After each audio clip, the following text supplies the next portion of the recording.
मैं रोशनगिरी। आज हम लोग फिजिक्स का क्लास टेन का चैप्टर नंबर 10 पढ़ेंगे। ठीक है, जो एनसीईआरटी में लाइट रिफ्लेक्शन और रिफ्रैक्शन है, ठीक है, उसके बारे में आज हम लोग जानेंगे। और ये जो लाइट रिफ्लेक्शन एंड रिफ्रैक्शन है, इससे काफ़ी ज़्यादा क्वेश्चन जो है हर एक कंपटीशन एग्जाम में आता है। ठीक है, उसको हम लोग आज कवर करेंगे। ठीक है, light reflection and refraction. Reflection का मतलब क्या होता है, ठीक है, रिफ्लेक्शन का मतलब क्या होता है कि आपका कोई भी रे ऑफ लाइट अगर जिस मीडियम में इंसिडेंट होता है और उसी मीडियम में वापस चला जाए, ठीक है, उसको हम लोग रिफ्लेक्शन बोलते हैं। ठीक है, और रिफ्रैक्शन क्या होता है कि कोई भी रे ऑफ लाइट जो है वो एक मीडियम से दूसरे मीडियम में चला जाए, उसे हम लोग रिफ्रैक्शन कहते हैं। ठीक है, और लाइट, ठीक है, लाइट अगर ना हो, ठीक है, रे ऑफ लाइट अगर ना हो या फिर लाइट ही अगर ना हो, तो कोई भी चीज़ जो है हम लोग किसी भी ऑब्जेक्ट को हम लोग नहीं देख सकते हैं। ठीक है, लाइट के बिना ऑब्जेक्ट अधूरा है और ऑब्जेक्ट के बिना लाइट अधूरा है। ठीक है, अगर हम किसी ऑब्जेक्ट को देखना है तो उसे हमें उस पर लाइट पड़ेगी, तभी हम लोग वो ऑब्जेक्ट जो है देख पाते हैं। ठीक है, लेकिन अगर लाइट ही ना हो तो कोई भी ऑब्जेक्ट नहीं दिखेगा। ठीक है, लेकिन ऐसा तो है नहीं। सन तो काफ़ी दिनों से है, ठीक है, बहुत ही दिनों से सन है। ठीक है, तो उससे जो रे निकलती है, ठीक है, अल्ट्रा वायलेट रे भी निकलती है और उसमें कुछ एनर्जी भी होती है। ठीक है, वो हीट एनर्जी होती है। ठीक है, लाइट एनर्जी होती है, बहुत सारी एनर्जी जो है सन जो है वो देते रहता है। ठीक है, तो लाइट भी क्या है, एक एनर्जी है। ठीक है, और लाइट क्या है, एक वेव पार्टिकल्स और वेव नेचर ऑफ पार्टिकल्स है। ठीक है, लाइट क्या है, एक वेव है।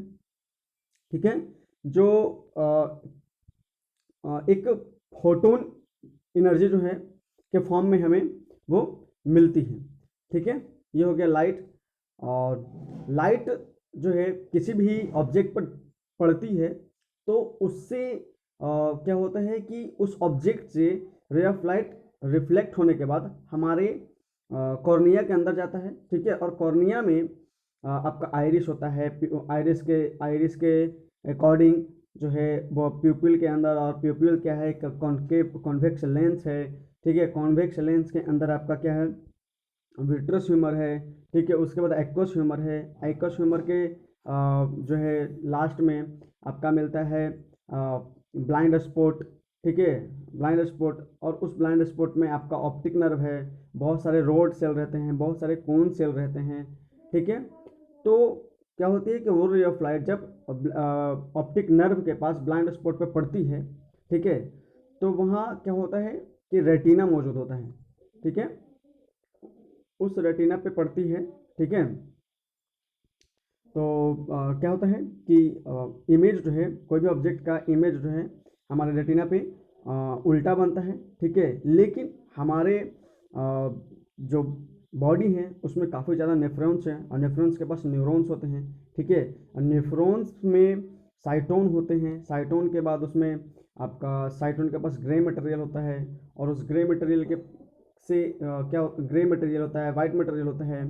ठीक है, उसमें जो है सिनेप्स पाया जाता है। ठीक है, उस सिनेप्स में आपका एक्सोन पाया जाता है। उस एक्सोन में क्या होता है कि सोडियम पार्टिकल पाया जाता है। ठीक है, सोडियम, ठीक है, सोडियम मेटल पाया जाता है। वही सोडियम जो है वो इलेक्ट्रिक सिग्नल क्रिएट करके क्या बताता है हमारे ब्रेन को कि यहाँ पर इमेज फॉर्म हो रहा है, लेकिन जो हम लोग ऑब्जेक्ट से जो रे ऑफ लाइट गया वो उससे जो इमेज बना हमारे रेटिना पे वो अपोजिट बनता है। लेकिन वो जो इलेक्ट्रिक सिग्नल क्रिएट हुआ वो ब्रेन को बताता है कि नहीं, ये इमेज जो है वो सीधा है। ठीक है, मतलब याद रखिएगा कि रेटिना पर जो इमेज बनता है ना वो उल्टा बनता है। ठीक है, लेकिन उस जो इलेक्ट्रिक सिग्नल क्रिएट हुआ और वो इलेक्ट्रिक सिग्नल जो क्रिएट होने के बाद हमारे ब्रेन को बताता है कि जो इमेज है वो राइट है, सीधा है। ठीक है, ये हो गया इंट्रोडक्शन। ठीक है, लाइट रिफ्लेक्शन एंड रिफ्रैक्शन का। ठीक है, स्कैटरिंग इफेक्ट क्या होता है, ठीक है, कि कोई भी ऑब्जेक्ट पर जब रे ऑफ लाइट पड़ती है, ठीक है, तो वो ऑब्जेक्ट जो है कुछ रे ऑफ लाइट को एब्जॉर्ब करता है और बाकी रे ऑफ लाइट को क्या करता है कि वो रिफ्लेक्ट कर देता है। ठीक है, और ओपेक, ओपेक क्या होगा कि कोई भी रे ऑफ लाइट जो है, ओपेक क्या हो गया, जैसे ओपेक होता है, ठीक है, ओपेक जो है ये एक ऐसा ऑब्जेक्ट होता है जिससे रे ऑफ लाइट एक एक मीडियम से दूसरे मीडियम में नहीं जा सकता। ठीक है। एक होता है ट्रांसपेरेंट, ठीक है, एक होता है क्या, ट्रांसपेरेंट, ट्रांसपेरेंट, ठीक है। तो ट्रांसपेरेंट में क्या होता है कि कोई भी रे ऑफ लाइट जो है एक मीडियम से दूसरे मीडियम में बहुत ही इजीली चला जाता है, ठीक है। और एक होता है आपका ट्रांसलूसेंट, क्या होता है, ट्रांसलूसेंट, ट्रांसलूसेंट, ठीक है। तो कोई भी रे ऑफ लाइट जो है वो धुंधला धुंधला तरीके से एक मीडियम से दूसरे मीडियम में जाए, ठीक है, वो होता है ट्रांसलूसेंट मटेरियल्स, ठीक है। ये हो गया इंट्रोडक्शन, ठीक है। और बिना विदाउट लाइट जो है हम लोग वर्ल्ड के किसी भी चीज़ को नहीं देख पाएंगे और काफ़ी हमारा लाइफ जो है बहुत ही एक अजीब तरीके से होगी, ठीक है। इसलिए लाइट होना ज़रूरी है, और लाइट रहती है तो उससे विटामिन डी मिलता है, बॉडी डेवलप करती है, हर चीज़ जो है वो लाइट के अकॉर्डिंग ही होती है। अगर लाइट ना हो तो काफ़ी चीज़ें बेकार हो जाएंगी, ठीक है, ये है। और रह गया, ये हो गया रिफ्लेक्शन ऑफ लाइट, ठीक है। तो किसी भी रे ऑफ लाइट को रिफ्लेक्ट करने के लिए क्या होता है कि जो एक प्रॉपर एंगल में, मतलब कि जितने एंगल से वो आया उतना ही एंगल से वापस होने के लिए, ठीक है, जो जिस ऑब्जेक्ट से वो क्या होगी कि रिफ्लेक्ट करेगी वो बिल्कुल स्मूथ होना चाहिए, क्या होना चाहिए, स्मूथ होना चाहिए, ठीक है, स्मूथ होना चाहिए, स्मूथ। एक होता है रफ, ठीक है। तो जब स्मूथ और रफ जो है ऐसा सरफेस है, जैसे ये है स्मूथ, ठीक है, ये हो गया प्लेन मिरर, ठीक है। इससे एक रे ऑफ लाइट आई, ठीक है, और यहाँ ये रे ऑफ लाइट आई और ये रहा नॉर्मल, ठीक है। यहाँ पर हम कर देते हैं नॉर्मल, ठीक है। तो यहाँ पर से जो एंगल बना और उतना ही एंगल इसके बराबर होगी, ठीक है। और ये हो गया आपका क्या, रफ सरफेस, यानी ये वाला रफ सरफेस, ठीक है। तो इसमें क्या होगा कि कोई भी रे ऑफ लाइट जब इंसिडेंट होगी तो कोई इधर कोई उधर, ठीक है, कोई इधर कोई इधर, जैसे मतलब एक प्रॉपर वे में नहीं रहेगा, एक प्रॉपर एंगल में नहीं होगी, ठीक है। तो इस तरीके से हम लोग कह सकते हैं क्या कि रफ सरफेस पे जो है वो रे ऑफ लाइट जो है वो रिफ्लेक्ट होने के बाद जिधर मतलब इधर उधर भटक जाएगी, ठीक है। लेकिन अगर प्लेन मिरर हो तो उस पर रे ऑफ लाइट जो है वो प्रॉपर एंगल से आती है और प्रॉपर एंगल से रिफ्लेक्ट करती है, ठीक है। ये रहा आपका ये, ठीक है। और बताता हूँ, ठीक है, कि इंसिडेंट रे क्या होता है, ठीक है। जैसे मान लिया कोई भी रे ऑफ लाइट, जब ये यहाँ पर सन है हमारा, ठीक है, यहाँ पर सन है, हंसता हुआ हमारा सन, ठीक है, ये रहा हमारा हंसता हुआ सन, ठीक है। ये इससे रे ऑफ लाइट आई, ठीक है, इससे रे ऑफ लाइट आई, तो जैसे प्लेन मिरर पर जिस पॉइंट पे पड़ेगी, ठीक है, तो इस रे को हम लोग क्या बोलेंगे, इंसिडेंट रे, ठीक है। और इसी पॉइंट पे फिर खींचा हुआ जो परपेंडिकुलर होता है ना, वो होता है हमारा नॉर्मल, ठीक है। और जितना एंगल ये नॉर्मल और इंसिडेंट रे के बीच में होगा उस एंगल को हम लोग इंसिडेंट एंगल बोलते हैं, ठीक है, इंसिडेंट एंगल। और उतना ही एंगल से क्या होगा कि जो रे ऑफ लाइट है वो रिफ्लेक्ट करने के बाद उसी मीडियम में, यानी मीडियम ये 1 है, उसी मीडियम में जो है नॉर्मल और रिफ्लेक्टेड रे के बीच में जो एंगल रहेगा वो एंगल आर होगा, ठीक है। तो स्नेल का पहला नियम क्या बोलता है कि जो एंगल ऑफ इंसिडेंट है और एंगल ऑफ जो रिफ्लेक्टेड रे है वो दोनों जो है एक दूसरे के बराबर होंगे। और दूसरा नियम क्या है कि एंगल ऑफ इंसिडेंट और नॉर्मल और रिफ्लेक्टेड रे तीनों एक ही पॉइंट पे होते हैं, ठीक है। ये हो गया आपका कौन सा, स्नेल का नियम। और एंगल ऑफ इंसिडेंट बता दिया, एंगल ऑफ रिफ्लेक्टेड भी बता दिया, ठीक है। अब देखिए स्फेरिकल मिरर, ठीक है। स्फेरिकल मिरर क्या है कि हमारा ये रहा, जैसे हमारा क्या है ना, एक हम लोग ले लिए एक स्फेरिकल मिरर ले लिए, ठीक है। इसको बीच से काट दीजिए, ठीक है। बीच से काटेंगे तो ये एक ऐसा शेप का बन जाएगा, ठीक है, एक ऐसा शेप का बन जाएगा, ठीक है। तो जिसका अंदर वाला भाग पॉलिश किया हुआ रहता है ना, ठीक है, जिसका अंदर वाला भाग पॉलिश किया हुआ रहता है, ठीक है, और जिसका अंदर वाला भाग पॉलिश किया रहता है, ठीक है, वो कॉनकेव मिरर, ठीक है। ये हो गया, जैसे ये अंदर है, अंदर वाला भाग है यहाँ पर, ये बाहर रफ किया हुआ है, ठीक है। और अंदर वाला जो पॉलिश किया रहेगा, ठीक है, मतलब इसी से क्या होगा कि इसी अंदर वाले भाग से, यानी जो पॉलिश किया हुआ भाग है वहाँ से जो है इंसिडेंट एंगल और रिफ्लेक्टेड एंगल और इंसिडेंट जो है वो रिफ्लेक्ट करेगी, ठीक है। और ये हो गया हमारा कॉन्वेक्स मिरर, ठीक है। इससे क्या होगा कि कोई भी रे ऑफ लाइट जो है इसके बाहरी सरफेस से, यानी बाहर वाला भाग इसका पॉलिश का रहता है, अंदर वाला रफ किया रहता है, ठीक है, कॉन्वेक्स का, ठीक है। तो कोई भी रे ऑफ लाइट जब इंसिडेंट होते हैं इसके बाहरी वाले सरफेस पे, ठीक है, तो वहीं से वो क्या होती है कि रिफ्लेक्ट कर जाती है, ठीक है। तो ये हो गया हमारा कॉन्वेक्स मिरर, ठीक है। ये दोनों क्या है, स्फेरिकल मिरर ही हैं। ठीक है, जैसे ये रहा आपका स्फेरिकल मिरर, ये रहा स्फेरिकल मिरर। ठीक है, इसको कट किए हैं तो यहाँ से अंदर वाला भाग सॉरी, ठीक है, अंदर वाला भाग जो है रफ है।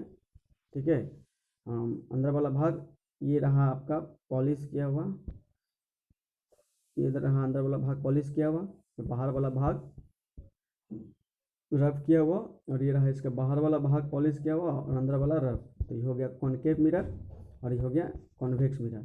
ठीक है, तो देख रहे हैं ना, ये अगर मान लिया कि सेंटर है, ठीक है, तो ये रहा सेंटर ऑफ कर्वेचर। ठीक है, और किसी भी मिरर का जो जो बिल्कुल बिटवीन पार्ट होता है, यानी बीच वाला पार्ट होता है, ठीक है, उस पॉइंट को हम लोग पोल बोलते हैं।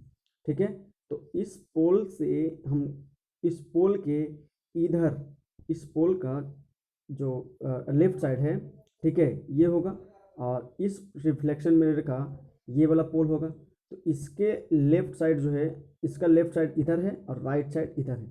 ठीक है, याद रखिए, बहुत काम देगा। ठीक है, और इसका क्या है, लेफ्ट साइड इधर और इसका राइट साइड इधर।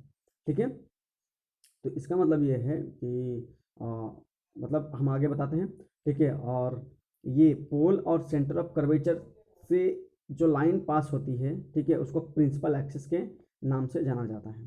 ठीक है, ये हो गया आपका स्फेरिकल मिरर का इंट्रोडक्शन। अब हम लोग बता दिए कॉनकेव मिरर कॉन्वेक्स मिरर क्या होता है। ठीक है, अब देखिए बताते हैं आपको कि क्या जो हम लोग पढ़े कि लेफ्ट साइड और राइट साइड का क्या महत्व होता है। ठीक है, वो बताते हैं। जैसे मान लिया कि हमारा क्या है, कॉनकेव मिरर है और जिसका अंदर वाला भाग पॉलिश किया हुआ है और बाहर वाला भाग रफ किया हुआ है। तो इससे क्या होगा कि इधर वाला जो लेफ्ट साइड है, ठीक है, इस जो लेफ्ट साइड है कॉनकेव मिरर का लेफ्ट साइड में ही रिफ्लेक्शन होता है और कॉन्वेक्स मिरर का राइट साइड में रिफ्रैक्शन होता है, रिफ्लेक्शन होता है। ठीक है, तो प्रिंसिपल एक्सिस के पैरेलल कोई भी रे ऑफ लाइट जाएगी तो वो फोकस पे आके जिस पॉइंट पे मिलती है, ठीक है, ये रहा सेंटर ऑफ कर्वेचर, ये फोकस पॉइंट है। तो इस पॉइंट को हम लोग क्या बोलते हैं, फोकस पॉइंट बोलते हैं। और पोल ये रहा, तो फोकस और पोल के बीच के डिस्टेंस को हम लोग क्या बोलेंगे, फोकल लेंथ बोलेंगे। और पोल और सेंटर ऑफ कर्वेचर के बीच को डिस्टेंस क्या बोलेंगे, रेडियस ऑफ द कर्वेचर। ठीक है, तो रेडियस ऑफ कर्वेचर और फोकल लेंथ के बीच में क्या रिलेशन हो गया, यानी हम कह सकते हैं एफ इजकल टू, यानी focal length equal to R/2, याद रखिएगा। ठीक है, लेकिन किस में, क्योंकि इसका फोकस जो है वो लेफ्ट साइड में है, इसलिए ये माइनस में होगा। ठीक है, माइनस में होगा, याद रखिएगा। ठीक है, और क्या हो गया कि आपका ये हो गया। अब दूसरा नियम, पहला नियम क्या था कि जो भी कोई भी रे ऑफ लाइट जो है वो प्रिंसिपल एक्सिस के पैरेलल जाएगा तो वो फोकस पॉइंट में मिलेगा। ठीक है, लेकिन दूसरा पार्ट क्या है, दूसरा नियम क्या है, ठीक है, ये दूसरा नियम है। ठीक है, तो कोई भी रे ऑफ लाइट, ठीक है, ये फोकस पॉइंट बता दिया हूँ, ये रहा सेंटर ऑफ कर्वेचर और ये रहा फोकस। ठीक है, ये रहा आपका क्या कि ये रहा यहाँ पर सेंटर ऑफ कर्वेचर, ये फोकस पॉइंट। तो कोई भी रे ऑफ लाइट जब फोकस पॉइंट से क्रॉस करेगी, ठीक है, तो प्रिंसिपल एक्सिस के पैरेलल। ठीक है, पहला में क्या था कि प्रिंसिपल एक्सिस के पैरेलल गया तो फोकस पॉइंट पे मिलेगा, और जब कोई भी रे ऑफ लाइट जो है वो फोकस पॉइंट से, ठीक है, जब भी कोई ray of light focus point से जाएगी तो वो प्रिंसिपल एक्सिस के पैरेलल हो जाएगा। ठीक है, ये रहा। और इसमें 3 नियम हैं। ठीक है, 4 नियम हैं, जिसमें 2 नियम बता दिया हूँ। अब ये रहा फिर कॉनकेव मिरर। ठीक है, तो जब भी कोई रे ऑफ लाइट, ये रहा हमारा सेंटर ऑफ कर्वेचर और ये रहा हमारा फोकस, तो कोई भी रे ऑफ लाइट जब सेंटर ऑफ कर्वेचर से जाती है तो जितने एंगल से आ रही है, ठीक है, जितने एंगल से आई रिफ्लेक्ट करने के बाद उतने ही एंगल से क्या होती है, वापस हो जाती है। ठीक है, तो ये हो गया हमारा क्या, तीसरा नियम। ठीक है, अब हम लोग चौथा नियम करते हैं इसका। ठीक है, ज़रूरी है। ठीक है, ये रहा हमारा चौथा नियम। ठीक है, कि कोई भी रे ऑफ लाइट जो है, ये रहा हमारा पोल, ये रहा पोल रहा, और ये रहा फोकस, और ये रहा सेंटर ऑफ कर्वेचर। तो कोई भी रे ऑफ लाइट जब पोल पे पड़ती है तो जितना एंगल, यानी प्रिंसिपल एक्सिस ही क्या हो गया, इसमें नॉर्मल बन गया, और प्रिंसिपल एक्सिस और इंसिडेंट रे के बीच में जितना एंगल रहेगा उतना ही एंगल रिफ्लेक्टेड और प्रिंसिपल एक्सिस के बीच में होता है। ठीक है, तो ये हो गया चौथा नियम। अब इमेज बनाने का नियम हम बताते हैं आपको। ठीक है, ठीक है, जैसे देखिए कोई भी, ये हमारा क्या है, कॉनकेव मिरर है जिसका अंदर वाला भाग पॉलिश किया हुआ है और बाहर वाला रफ है।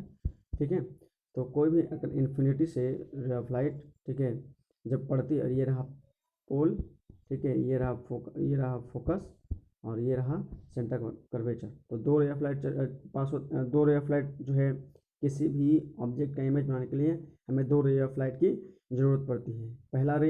पहला रे जो फोकस पॉइंट से पास करें, ठीक है, प्रिंसिपल एक्सिस के पैरेलल हो और फोकस पॉइंट से पास करें। दूसरा रे क्या होता है कि कोई भी रे ऑफ लाइट हम जब सेंटर ऑफ कर्वेचर से पास करते हैं, ठीक है, तो वो जितने एंगल से वापस आती है उतना ही एंगल से वापस हो जाती है। जैसे ये प्रिंसिपल एक्स, ये हो गया हमारा इन्फिनिटी, ठीक है, इन्फिनिटी से प्रिंसिपल एक्सिस के पैरेलल गई तो वो फोकस पॉइंट पे जाके मीट करेगी, ठीक है। और एक रे ऑफ लाइट जो है हम लोग क्या करेंगे, सेंटर ऑफ कर्वेचर से पास करेंगे, ठीक है। जब सेंटर ऑफ कर्वेचर से पास करेंगे तो मतलब क्या होता है कि वो उतना ही एंगल से वापस हो जाती है, ठीक है। तो लगभग डिमिनिश्ड, ठीक है, यहाँ पर बिल्कुल बिल्कुल डिमिनिश्ड बनता है। थोड़ा सा इमेज है, आप समझ लीजिएगा कि डिमिनिश मतलब समझ लीजिए नेग्लिजिबल टाइप का जो है इमेज फॉर्म होगा, ठीक है। तो ये हो गया पहला इमेज फॉर्मेशन। और रखे कहाँ है ऑब्जेक्ट को, हम लोग रखे हैं इन्फिनिटी पे। और इमेज कहाँ इसका फॉर्म हो रही है, तो सेंटर और फोकस के बीच में, लेकिन डिमिनिश्ड, बिल्कुल काफ़ी छोटा और इन्वर्टेड, उल्टा, ठीक है। ये हो गया। और ये इमेज फॉर्म कैसे होगी, रियल, ठीक है, क्योंकि ये मिरर के लेफ्ट साइड में ही बन रही है, जिधर ऑब्जेक्ट है उधर ही इमेज बन रही है, तो इसलिए रियल इमेज फॉर्म होगी, ठीक है। ये हो गया पहला नियम। अब हम दूसरा नियम करेंगे, ठीक है। ये रहा हमारा सेंटर ऑफ कर्वेचर, ठीक है।